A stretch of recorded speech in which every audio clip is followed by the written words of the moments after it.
Hi guys, I'm Tucker Mulick, I'm Camden Fleming. and this is our CET 3432 project. We looked at a proposed site out in Lawton, Oklahoma. It's at the northwest corner of Northwest Flower Mound Road and Northeast Cache Road.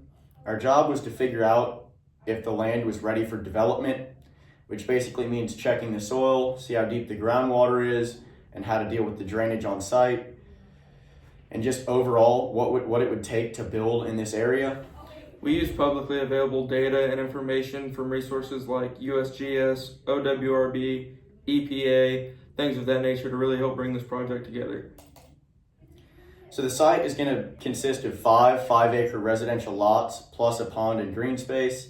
It's located, like I said, on the northwest corner of Northwest Flower Mound Road and Northeast Cache Road, which gives it great access from two sides, which is very important because it makes things a whole lot easier for construction crews, utility installation, and eventually for homeowners getting in and out.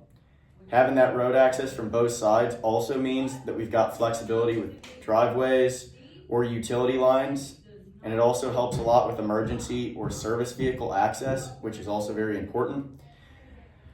One nice thing is the terrain's mostly flat and open, which makes dividing up the lots pretty easy and keeps grading very simple.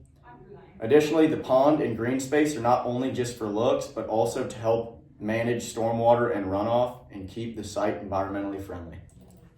So up next, we have our boring logs. We gathered data from multiple OWRB wells within close proximity to our job site.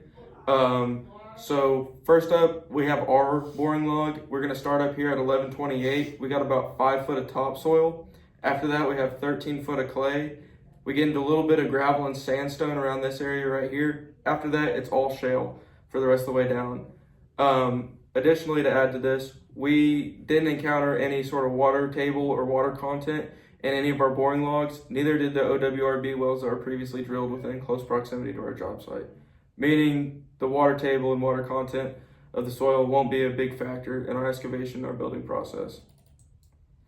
After that, we go into our site plan. We have our SWIPs and BMPs all laid out here.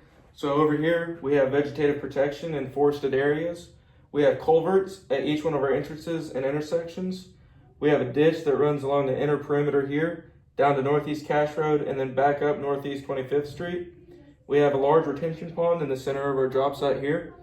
Additionally, we have a silt fence on the southwest corner that runs down here. This is because we have 1131 elevation here on Flower Mound, which goes to 1122 in the center of our job site and down to 1090 down here in the corner. So all the water that flows through our site will be coming down through here. Over here, for some of our BMPs and whatnot, we have track outs at each construction entrance. We have a dumpster for every 5-acre plot we have. And we also have construction entrances, our 3 entrances, and our security fence with a windbreak that runs along the entire perimeter of our job site. So just to talk about some of the BMPs and SWIP, we have our orange construction fence, which is to keep existing vegetation in order. We don't want to disturb any existing vegetation. We have our porta potties, which are pretty self-explanatory. It's for human waste, which just keeps things clean. We have our culvert, which is to help water stay moving. And then we have our track offs, which are basically just to keep mud, gravel, and other construction debris on site and from scattering across the road. We have our construction security fence with a dust screening. Obviously, the security fence is to keep people out and keep the site secure. The dust screening is to keep dust on site. We have our riprap, which is to keep sediment from going through our system. And like I talked about earlier, this is our retention pond, which also doubles for stormwater and runoff, which is nice. It looks nice and also has a purpose. We talked about the dumpsters, which are self-explanatory, scattered across the site, which are just to keep construction debris in one place and keep the site in order. Lastly, we have our silt fence, which is to keep soil in one place or divert it to roads or away from roads, sidewalks, driveways, keep everything clean. Again, thank you. This is our final presentation. I'm Camden Fleming. I'm Tucker Mulick. Thank you.